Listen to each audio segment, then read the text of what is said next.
ఉత్తరప్రదేశ్లో అవినీతి రహిత పరిపాలనను అందించే దిశగా యోగి ఆదిత్యనాథ్ ఒక కీలకమైనటువంటి నిర్ణయం తీసుకున్నారు. జనవరి 31 లోపల revenue, education department, social welfare department, health department, public works department వంటి వివిధ ప్రభుత్వ విభాగాల్లో పనిచేసే ఉద్యోగులు తమ ఆస్తుల వివరాలను మానవ్ సంపద పోర్టల్ అనే ప్రభుత్వ పోర్టల్లో నమోదు చేయాలి అని చెప్పారు.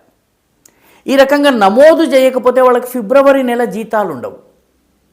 ఈ హెచ్చరిక చేసేటప్పటికి అన్యాయంగా, అక్రమంగా, రకరకాల మార్గాల్లో, అవినీతి మార్గాల్లో సంపాదించిన డబ్బు వివరాలు ఇవ్వడం తప్పని పరిస్థితి అయిపోయింది.